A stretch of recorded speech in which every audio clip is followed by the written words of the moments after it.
Welcome to Storycraft Portal, where every story holds a mystery, an emotion, and a truth that echoes through the silence of time. Today's story will shake you to your core.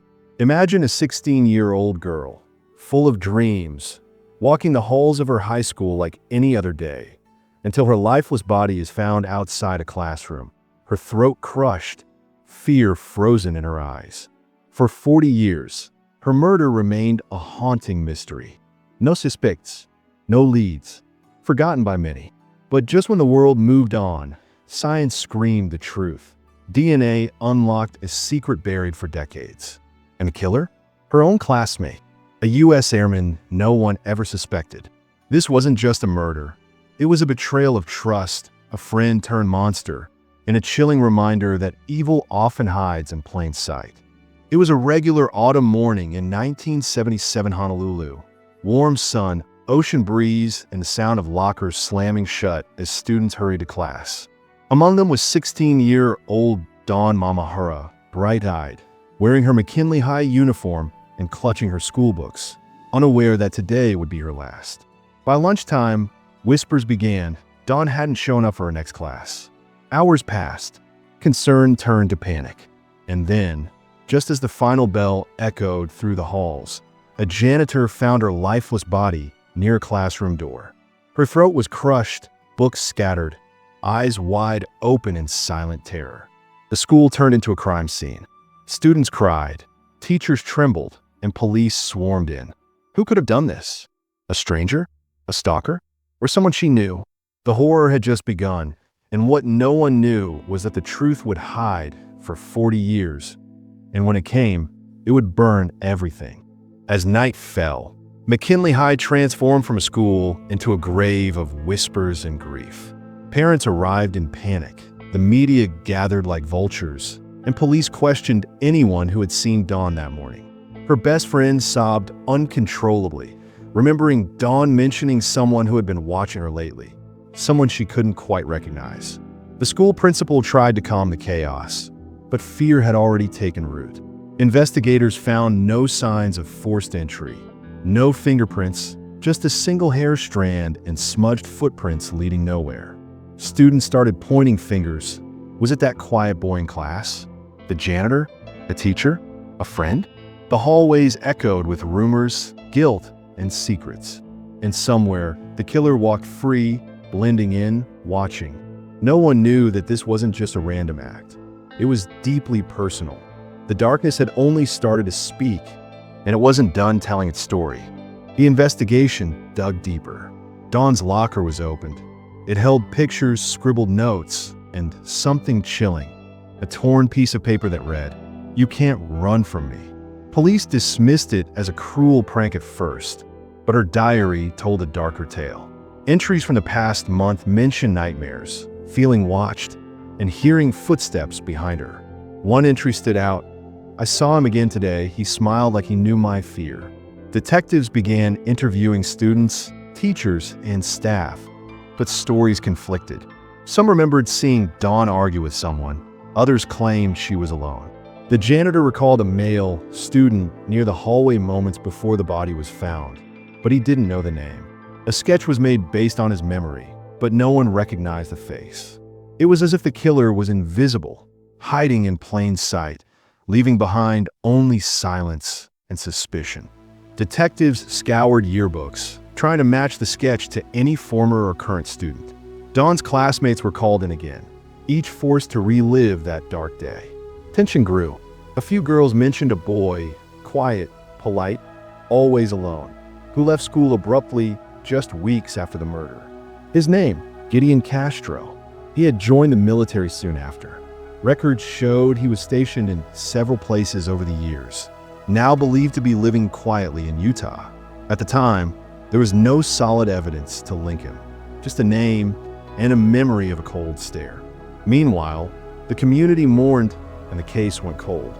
But her mother, haunted, broken, kept every news clipping, every note. One day, she whispered he'll slip, and somewhere, far away, a man lived his life, never knowing science was catching up to him, and DNA never forgets. Decades passed. The headlines disappeared, the noise faded, but Dawn's silence lingered like a curse. In 2019, Honolulu police reopened her case, now part of the Special Cold Case Initiative. They had one thing the 1977 team didn't: advanced DNA testing. That single hair, once useless, was re-examined. Days turned into weeks. Then a breakthrough. Partial match found in military records. The name echoed like a ghost from the past: Gideon Castro. More tests were ordered quietly. Meanwhile, Dawn's aging mother visited her daughter's grave, placing a trembling hand on the stone, whispering, "I'm still waiting." In 2023, the results came back. Full DNA match. The killer had a name. Gideon, now an elderly man in Utah, was living out his final years, peaceful, hidden. But justice had finally caught his scent. Investigators boarded a plane. What they would find in Utah would reignite the fire. The dead were whispering, and someone was about to listen. The detectives arrived in Utah with quiet urgency. They found Gideon Castro in a modest nursing home, frail, soft-spoken, and seemingly harmless. But behind his dull eyes was a man who had outrun guilt for decades. When asked about Dawn, he hesitated. "That was a long time ago," he mumbled. His hands trembled, not from age, but from memory. Investigators revealed the DNA match. The silence that followed was heavier than any denial. "She never screamed," he finally said, voice cracking. It wasn't a confession, but it was enough. He was arrested on the spot, and news of his capture hit Honolulu like a shockwave. For Dawn's mother, it was a bittersweet moment. Justice was near, but decades too late. As the news spread, old classmates wept, remembering the girl whose smile never returned. The ghost of McKinley High finally had a name to haunt, but the truth still had layers to reveal. In early 2025, Castro was extradited to Hawaii. The courtroom was packed. Reporters, former students, and a mother who waited 48 years for justice. Castro sat hunched and silent, showing no emotion. Prosecutors painted a chilling picture. A troubled teen with a hidden obsession, rejected by Dawn, driven by rage. His defense argued memory loss, frailty, and lack of motive. But the DNA spoke louder than excuses. The diary entries, the threatening note, the janitor's sketch, all connected now. But what truly shook the room was a newly uncovered photo. Castro and Dawn, in the same science class, standing close. He wasn't just a stranger. He was someone she once trusted.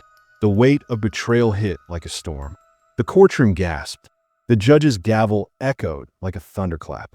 And everyone knew this trial wasn't just about guilt. It was about giving a silenced girl her voice back. As the trial continued, Dawn's story came to life through her words. Her diary entries were read aloud. The courtroom fell silent as her fears spilled out. "He was behind me again today. I can't breathe when he's near." Each line was a scream from the grave.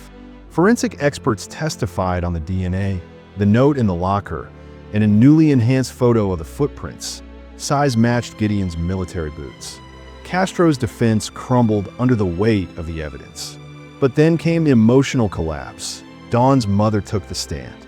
Her voice cracked as she spoke of the last morning she saw her daughter, the packed lunch she never got to eat, the bedroom left untouched for years. She was only 16, she said, holding back tears.